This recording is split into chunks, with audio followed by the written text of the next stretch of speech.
যে ছবি দেখাচ্ছি প্ল্যান পাস না করে এই নির্মাণের অভিযোগ। প্রথমে সেই ছবিটা দেখাচ্ছি যখন শেডগুলো ভাঙা হচ্ছিল, যে শেড ফুটপাতের ওপর ছিল, ফুটপাত দখল করে বলা যায়, সেই শেডগুলোকে প্রথমে একে একে ভেঙে দেওয়া হলো, শেড ভেঙে ফেলা হলো। তারপর কি দেখা গেল, তারপর কার্নিশ গুলো ভাঙা হচ্ছিল, তারপর দেওয়াল ভাঙা হলো।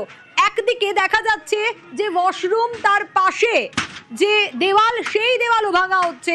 সাধারণ মানুষের যে ক্ষোভ, সেই ক্ষোভের বহিঃপ্রকাশ দেখা যাচ্ছে এই অফিস ভাঙার সময়। এই অফিসকে ঘিরে ভুরি ভুরি অভিযোগ। শুধু এই অফিস নয়, অভিষেক বন্দ্যোপাধ্যায়ের যে 17 সম্পত্তি রয়েছে, কলকাতা পুরসভার তরফ থেকে বেআইনি নির্মাণের জন্য সে নোটিশ দেওয়া হয়েছে, সেই 17 সম্পত্তি নিয়েই কিন্তু অনেক ধোঁয়াশা রয়েছে, অনেক প্রশ্ন রয়েছে। আমি আবারও একটু প্রীতির কাছেই যাব, প্রীতি রয়েছে আমার সঙ্গে। প্রীতি, এখনকার ছবিটা একটু জানতে চাইবো, এখনকার কি পরিস্থিতি সেটা জানতে চাইবো। এখনো পর্যন্ত তো ভাঙার কাজ চলছে, কোন অংশ ভাঙা হচ্ছে? দেখো, মূলত আমতলার যে চৌমাথার মোড় রয়েছে তার থেকে বাদিক নিলেই কিন্তু অভিষেক বন্দ্যোপাধ্যায়ের যে সাংগঠনিক বা জেলার যে কার্যালয় রয়েছে, সেই কার্যালয় এখানে অবস্থিত। এবং এখানে কিন্তু মূলত এর আগেও নোটিশ দেওয়া হয়েছিল যে লিপস অ্যান্ড বাউন্সের টাকায় কেনা এই অফিস, এবং তার জন্য উত্তর চাওয়া হয়েছিল। তবে অভিষেক বন্দ্যোপাধ্যায় সেই উত্তর কিন্তু দেননি, এবং তার জেরেই কিন্তু আজকে প্রশাসনের তরফে 3টি বুলডোজার নিয়ে আসা হয়। 3টি বুলডোজার নিয়ে আসা হয়ে প্রথমে যে বিল্ডিং এর সামনে যে শেড ছিল, টিনের শেড, সেই শেডটি ভেঙে ফেলা হয়। এবং তারপরেই কিন্তু আস্তে আস্তে আমরা দেখি যে অভিষেক বন্দ্যোপাধ্যায়ের যে কার্যালয়, সেই কার্যালয় একে একে ভেঙে ফেলা হয়। এবং আমরা দেখতে পাচ্ছি এই মুহূর্তে এসি থেকে শুরু করে বিভিন্ন বিলাসবহুল জিনিস যা অভিষেক বন্দ্যোপাধ্যায়ের এই কার্যালয়ে ছিল, সেইগুলোও কিন্তু ভেঙে ফেলা হয়েছে। এই মুহূর্তে ভাঙার কাজ কিছুটা হলেও বিরতি বলা চলে, বিরত রয়েছে। এবং অন্যদিকে আমরা দেখতে পেলাম যে বিজেপি বিধায়ক, বিডিও এবং তার সঙ্গে সঙ্গে পুলিশ আধিকারিকরা তারা কিন্তু ভিতরে প্রবেশ করেছেন। ভিতরে ঠিক আদৌ এই লিপস অ্যান্ড বাউন্সের কথা যে বলা হচ্ছে, সে সমস্ত নথি রয়েছে কিনা, সেই সমস্ত নথি থেকে কি সামনে করে নতুন করে তথ্য উঠে আসে, সেই সমস্ত দেখার জন্যই কিন্তু প্রশাসনের লোকজন কিন্তু ভিতরে প্রবেশ করেছেন। এবং এই মুহূর্তে তোমাকে যে ছবি দেখাচ্ছি তা হচ্ছে কার্যত এই যে 4তলা অফিস এবং 4তলা অফিসের একাংশ, সেই একাংশ ভেঙে ফেলা হয়েছে। এবং আমি বলবো আমার ভিডিও জার্নালিস্ট গোপালকে দেখানোর জন্য যে উপরে 4তলায় কিন্তু মূলত যে প্রশাসনের লোকজন থেকে শুরু করে তারা কিন্তু উপরে প্রবেশ করেছেন, এবং বিভিন্ন যে নথি, সেই নথি কিন্তু বেআইনি বিল্ডিং এর সংক্রান্ত যে সমস্ত নথি, সেই নথি কিন্তু দেখে নেওয়া হচ্ছে। সঙ্গে থাকো প্রীতি, যে ছবি দেখাচ্ছি ওয়াশরুম লাগোয়া যে দেওয়াল, সেই দেওয়ালও ভাঙা হচ্ছে। এবং সাধারণ মানুষের ক্ষোভ, সে ক্ষোভের বহিঃপ্রকাশ। 3টে আর্থ মুভার তো কাজ করছে, কিন্তু সাধারণ মানুষ যারা এতদিন ধরে ক্ষুব্ধ ছিল, কোথাও গিয়ে ভয় আউট ভরসা ইন, যা বিজেপি সরকারের আসার পর থেকেই স্লোগান ছিল যে সাধারণ মানুষের ভয় আউট হবে, ভরসা ইন হবে। তাই হয়তো আজ এই সাধারণ মানুষ যারা, তারা বলতে সাহস পাচ্ছেন, এই অভিযোগের কথা বলতে পারছেন কি ধরনের অত্যাচার সহ্য করতে হতো তাদের। অপর প্রতিনিধি অর্পণ রয়েছে আমার সঙ্গে, এখনকার ছবিটা অর্পণের কাছ থেকে জানতে চাইবো। অর্পণ, এই অফিস নিয়ে একাধিক অভিযোগ, বেআইনি নির্মাণ যা এই মুহূর্তে ভাঙা হচ্ছে, এখনকার ছবিটা ঠিক কি অর্পণ? দেখো, এলাকার যারা রয়েছেন তারা কিন্তু বেশ খানিকটা উত্তেজিত হয়ে একাংশ তারা হাতুড়ি নিয়ে নিজেরাই ভাঙচুর করতে শুরু করেন। তোমাকে এই সময় যে ছবি দেখাচ্ছি, কেন্দ্রীয় বাহিনী যে মোতায়েন ছিল, সেই কেন্দ্রীয় বাহিনীর জওয়ানরা এসে পরিস্থিতির নিয়ন্ত্রণে আনে। কেন এত ক্ষোভ? সেই ক্ষোভের যেটা সাধারণ মানুষ তারা জানাচ্ছেন যে এলাকার মানুষ তারা সন্ত্রস্ত ছিলেন, এই অফিসের দিকে কেউ তাকাতে পারতেন না, এই অফিসের দিকে তারা ঠিক মতো রাস্তা হাঁটতে পারতেন না। তার একটাই কারণ যে রাস্তায় যেতে গেলে অনুমতি লাগবে। সঙ্গে থাকো, আসবো। একটা পার্টি অফিস কেন তৈরি হয়? সাধারণ মানুষের সুবিধের জন্য, কিন্তু সাংসদ তো কথাই শুনতেন না। স্থানীয়রা কি বলছেন দেখি। 10 বছর আগে তৈরি করেছিল পুরোপুরি বেআইনি ভাবে। এখানে একটা রুটি বেকারি ছিল, তার সম্পত্তি জোর করে দখল করে নিয়ে অভিষেক ব্যানার্জির নেতৃত্বে এখানকার কিছু ক্রিমিনালকে দিয়ে এই পার্টি অফিসটাকে তৈরি করা হয়েছিল। জাহাঙ্গীরদের মতো ক্রিমিনালদের এই পার্টি অফিস থেকে এরা তৈরি করেছিল। অভিষেক ব্যানার্জির নেতৃত্বে প্রতিদিনই এখানটা ক্যাম্প করতো ওরা। যখনই অভিষেক ব্যানার্জি এখানে আসতো তখনই সাধারণ মানুষ। ঠিক আছে, আমরা পুলিশের হাতেই তুলে দেবো না, আমরা পুলিশের হাতেই তুলে দেবো, পুলিশের হাতেই তুলে দেবো, আমরা পুলিশের হাতেই তুলে দেবো। আপনারা কি বিজেপি কর্মী? আমরা পুলিশের হাতে তুলে দেবো, আমরা সাধারণ কর্মী। কিন্তু পুলিশ তো এখানে আছে, যাচ্ছেন কোথায়? আমরা পুলিশের হাতে তুলে দেবো, কোন পুলিশের হাতে তুলে? চলুন। এবং এখানে এই মুহূর্তে দেখতে পাচ্ছি যে পুলিশের হাতে তুলে দেওয়ার জন্য কার্যত ল্যাপটপ, সেই ল্যাপটপ তুলে দেওয়া হচ্ছে। অভিষেক বন্দ্যোপাধ্যায়ের পার্টি অফিস থেকে যে ল্যাপটপ উদ্ধার হয়েছে সেই ল্যাপটপ মূলত আমরা দেখতে পাচ্ছি এই মুহূর্তে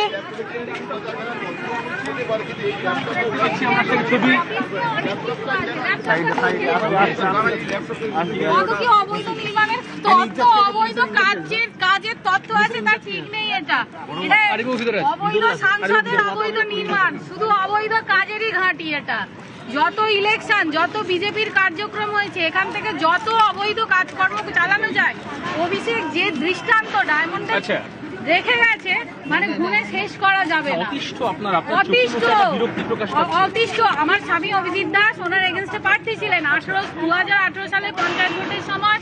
আমাদের বাড়ির সামনে গিয়ে প্রচুর দুষ্কৃতী নিয়ে গিয়ে বম্বিং করে এসছে। জানেন কে করলো এটা?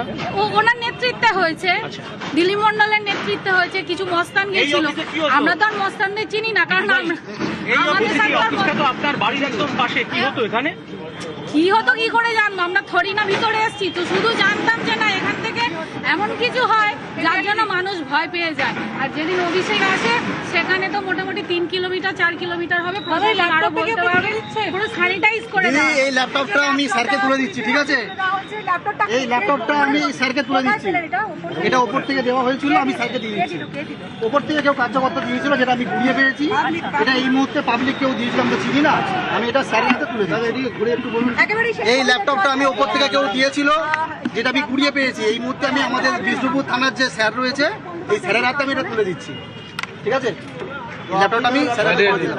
বলছি আপনারা এই অফিসে, আপনারা কি এখানে ঢুকে থাকেন? আমরা এই তো আদর্শ করি। এখানে কি হতো বলে অভিযোগ? এখানে কি হবে? অবৈধ কাজকর্ম, মস্তানদের ঠেক ছিল, দুষ্কৃতীদের ঠেক ছিল। জানি না ভিতর থেকে কি কি পাওয়া যায়। নিশ্চয়ই আসতো সবাই। এ গোপালদা চলে এসো।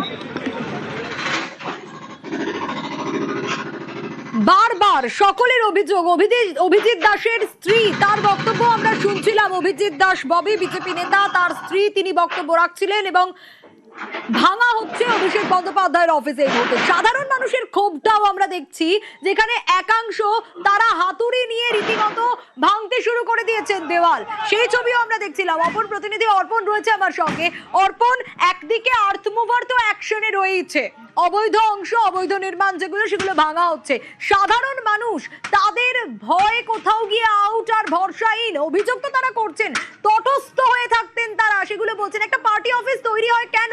সেখানে সাংসদ বা তৃণমূল নেতা যারা রয়েছেন তারা যাতে সাহায্য করতে পারেন, সে সাহায্যই তো সাধারণ মানুষ পেত না এখান থেকে।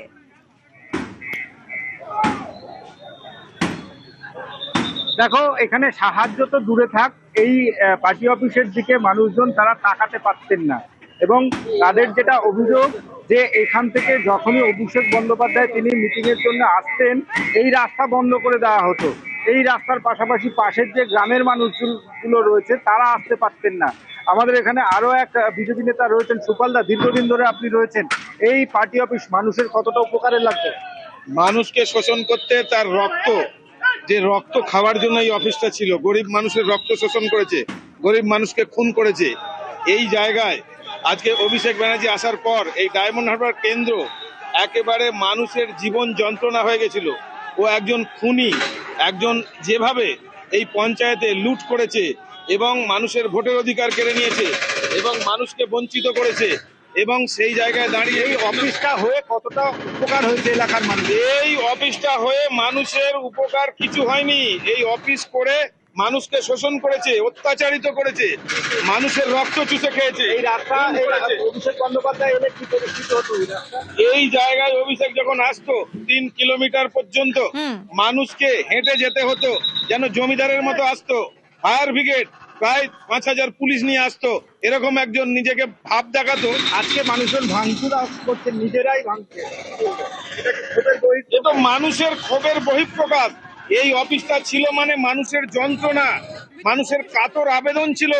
বিজেপি সরকার আসার পর আজকের এই যে শুভেন্দু অধিকারী, যে মানুষ তাকে ভগবান হিসাবে বলছে। আপনার নায়ক সিনেমা দেখেছেন, সেই নায়ক সিনেমায় একদিনের অনেক কাপুর ছিল, আজকে সেই বাস্তব নায়ক, আজকে বাস্তব নায়ক এসছে আজকে শুভেন্দু অধিকারী। তাই তিনি বলছেন আজকে জিরো টলারেন্স, আর যেখানে যা কিছু হবে, তোলাবাজি, সিন্ডিকেট আর যা আপনি সবগুলোকে বন্ধ করা হবে। একদম অবৈধ নির্মাণ, সেই অবৈধ নির্মাণ এই মুহূর্তে দেখো যে তিনটে আত্মীয়বার এসেছিল তারা আবার কাজ শুরু করেছে। এবং এখানে যেটা দেখা যাচ্ছে যে ইলেকট্রিকের যে মেশিন, যে যেটা সেই মেশিন সরানোর কাজ, কারণ এটা তুমি দেখতেই পাচ্ছ যে ফুটপাত, সেই ফুটপাত দখল করে এই যে ডিজি বসানো হয়েছিল, যেটি ইলেকট্রিক চলে গেলে যেটিতে কাজ করানো হতো, সেটি ফুটপাত দখল করে বসানো হয়েছিল। ফুটপাতের মানুষজন তারা রাস্তা দিয়ে যেতে হতো, তার একটাই কারণ যে ক্ষমতার অপব্যবহার, ক্ষমতার দম্ভে এই ফুটপাতের উপরে একটি জেনারেটর যেটি ছিল, সেই জেনারেটর বসানো হয়েছিল এবং জেনারেটর এখন এই মুহূর্তে সারানোর কাজ চলছে, কারণ ফুটপাত দখল, সেই ফুটপাত দখলকে কিন্তু মুক্ত করা হবে। এবং তুমি দেখতেই পাচ্ছ যে অফিসের যে সামনে, সেই অফিসের যে মূল গেট, সেই গেট সম্পূর্ণটা ফুটপাত দখল করা ছিল এবং সেই ফুটপাত দখল মুক্ত করার কাজ চলছে। এবং এই ফুটপাত দখল মুক্ত করার পর যে অংশে সাধারণ মানুষের যাওয়ার জন্য যে এখনো পর্যন্ত যে ভাঙচুরের অংশ, সেই অংশ পড়ে রয়েছে, সেটি সরানোর কাজ শুরু করেছে পঞ্চায়েতের যারা কর্মীরা রয়েছেন, যারা প্রশাসনের কর্তারা রয়েছেন।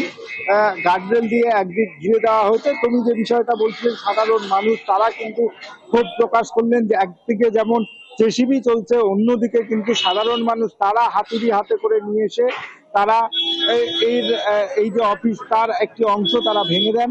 এবং এখনো পর্যন্ত সূত্রের খবর যা জানা যাচ্ছে যে থার্ড ফ্লোর, সেই থার্ড ফ্লোরে কিন্তু প্রচুর পরিমাণে ল্যাপটপ এবং নথি রয়েছে, যেটি ইতিমধ্যেই প্রশাসনের তরফ থেকে কেন্দ্রীয় বাহিনী উপস্থিত রয়েছে। তারা কোনো ক্রমে মানুষের কাছ থেকে, সাধারণ মানুষ যারা যে ক্ষোভ দেখাচ্ছিলেন তাদের কাছ থেকে কিছুটা হলেও সরিয়ে এনেছেন এবং এই যে প্রবেশদ্বার অফিসের, সেই প্রবেশদ্বার ইতিমধ্যেই বন্ধ করে দেওয়া হয়েছে। পুলিশের উচ্চপদস্থ আধিকারিক তারা এবং তার সঙ্গে রয়েছেন কেন্দ্রীয় বাহিনীর জওয়ানরা, তারা কিন্তু সেটি বন্ধ করে রেখেছেন এবং এই মুহূর্তে গাড়ি প্রবেশ করানো হচ্ছে। সেই গাড়ি নিয়ে এর মধ্যে যে নথি রয়েছে, এই অফিসের মধ্যে যে নথি এবং যে প্রচুর পরিমাণে ল্যাপটপ রয়েছে, কয়েক হাজার ল্যাপটপের হদিশ মিলেছে, সেই ল্যাপটপ এবং নথি প্রশাসনের তরফ থেকে সেক্ষেত্রে অর্পণ একটু জানতে চাইবো যে সেই ল্যাপটপে কি রয়েছে সেগুলো কিছু জানা যাচ্ছে?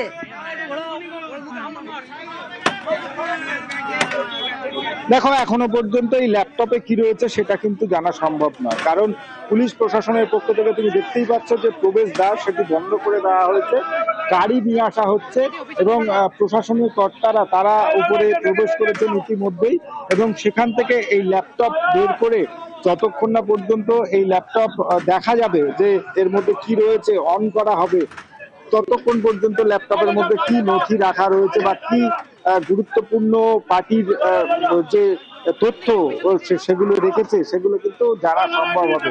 ইতিমধ্যে কেন্দ্রীয় বাহিনীর পুলিশ প্রশাসনের পক্ষ থেকে সেই যে রাস্তা, সেই রাস্তা কর্ডন করে দেওয়া হয়েছে। শুধুমাত্র প্রশাসনিক কর্তা এবং কেন্দ্রীয় বাহিনীর জওয়ান তারা এখানে রয়েছেন এবং এই অফিসের মধ্যে যে নথি পাওয়া গিয়েছে সেগুলো ক্ষোভ তা একদমই নজরে আসছে। বেশ,